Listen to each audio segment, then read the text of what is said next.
Assalamualaikum warahmatullahi wabarakatuh. Bertemu lagi dengan saya Fikriah Abdillah Sidiki. Nah, pada video kali ini saya akan membahas sedikit materi tentang ilmu waris.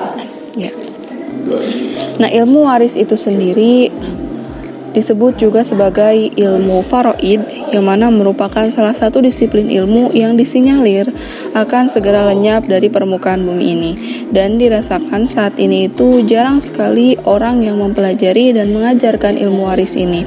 Sehingga dalam pembagian waris pun ilmu yang satu ini cenderung ditinggalkan.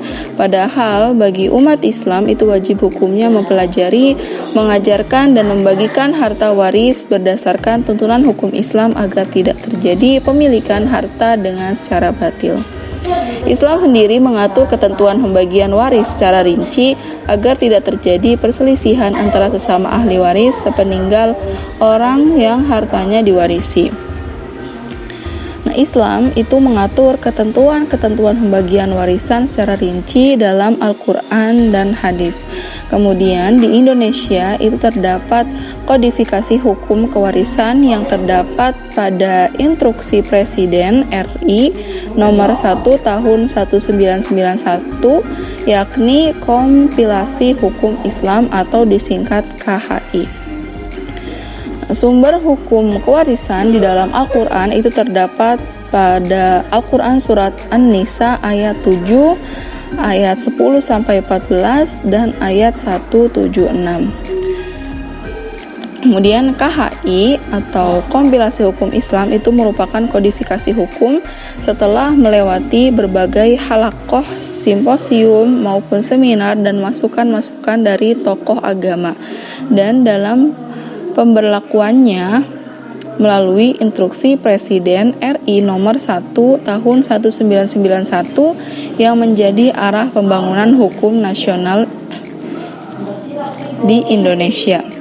Nah, KHI itu terdiri dari 3 buku, yaitu tentang hukum perkawinan, kemudian ada hukum kewarisan yang mana terdiri dari 6 bab dari pasal 171 sampai 214, dan kemudian juga terdapat hukum perwakafan. Kemudian dalam literatur kewarisan Islam bahwa sebab-sebab menerima warisan antara pewaris atau orang yang meninggal dunia dengan ahli waris yang disepakati oleh jamhur ulama itu ada 3. Yang pertama itu karena sebab hubungan kekerabatan atau hubungan nasab. Nah, kemudian ada karena sebab hubungan perkawinan. Kemudian ada sebab hubungan memerdekakan budak. Nah, ada hal-hal yang membuat seseorang itu terhalang ataupun seseorang itu tidak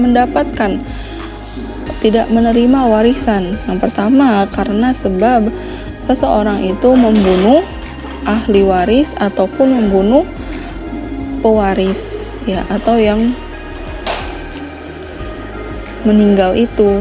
Nah, kemudian selanjutnya itu karena sebab berlainan agama atau karena seseorang yang harusnya menerima waris tetapi karena dia keluar atau murtad dari Islam, maka dia tidak lagi menjadi ahli waris. Nah, kemudian sebab yang terakhir itu karena sebab perbudakan.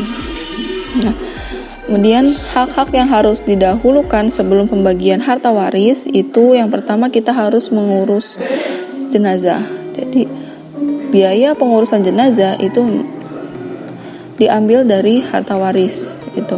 Nah, kemudian ada membayar atau melunasi hutang si almarhum atau almarhumah. Nah, kemudian melaksanakan wasiat, yang mana melaksanakan wasiat ini tidak boleh lebih dari 1/3 harta warisan. Nah, kemudian yang terakhir itu pembagian harta bersama. Jadi antara suami dan istri itu dipisah bagiannya. Jadi mereka itu ada harta bersama antara suami dan istri selama perkawinan. Nah, kemudian selanjutnya ada furudul muqaddarah, yang mana furudul muqaddarah ini itu adalah bagian-bagian yang telah ditentukan besar kecilnya di dalam Al-Quran. yang mana itu terdapat dalam Al-Quran Surat An-Nisa yang ayatnya telah disebutkan tadi di awal. Nah, macam-macam furudul muqaddarah ini terdiri dari 2:1, 1/2, 1/3, 1/4, 1/6, dan 1/8, kemudian 2/3.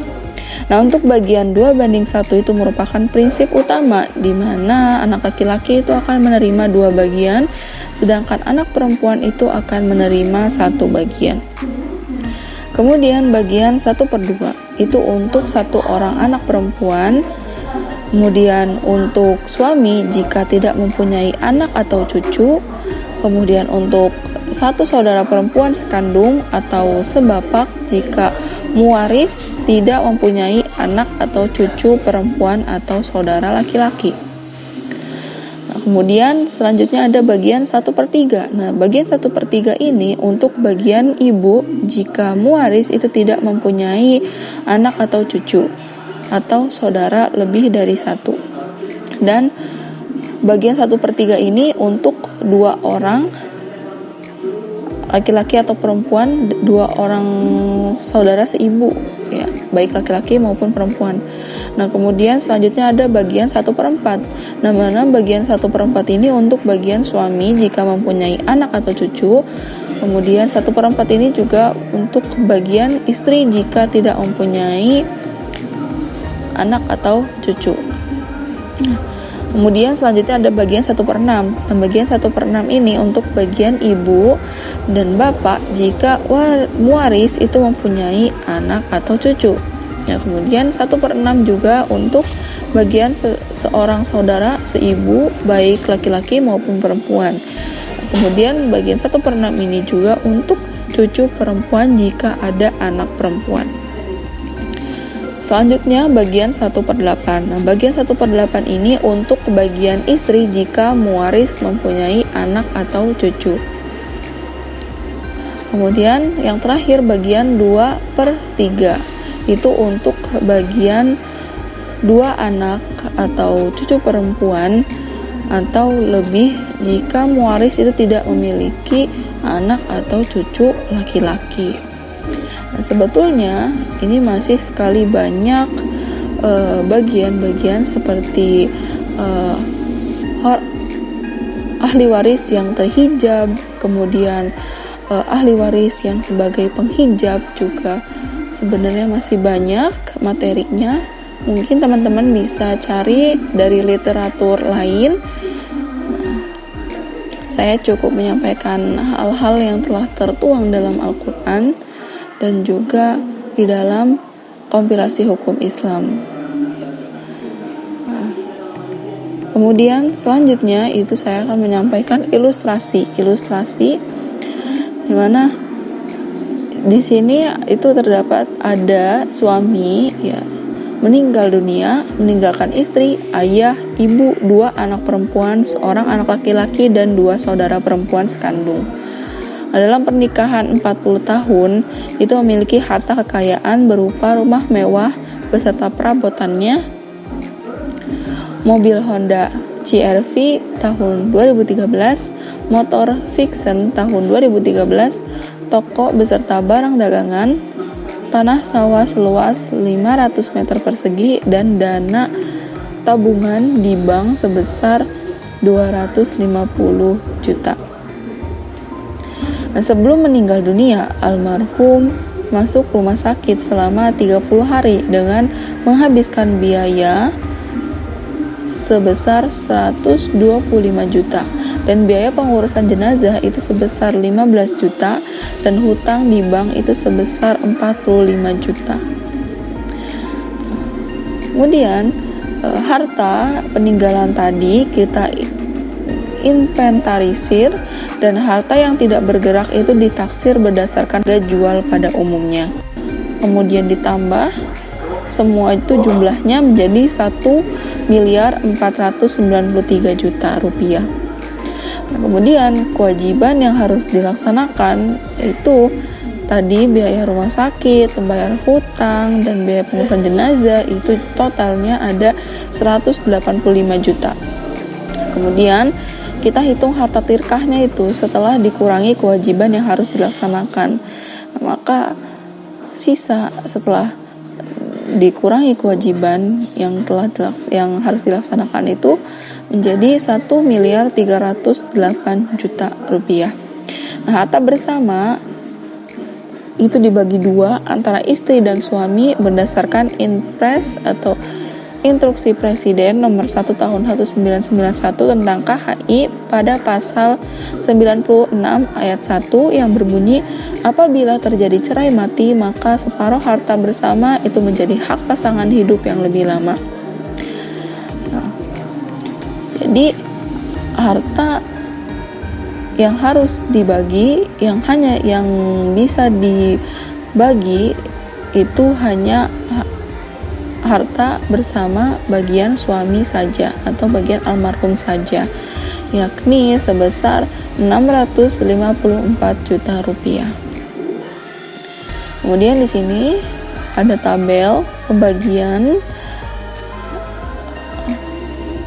ahli waris. Dua saudara perempuan sekandung itu tidak dapat karena terhalang oleh anak laki-laki, yang mana anak laki-laki ini penghijab saudara perempuannya si almarhum. Nah, berarti di sini kita bisa menjumlahkan bagian istri itu mendapatkan dua bagian, yang mana pertama itu dapat bagian dari harta bersama, yaitu 1/2 dari harta bersama.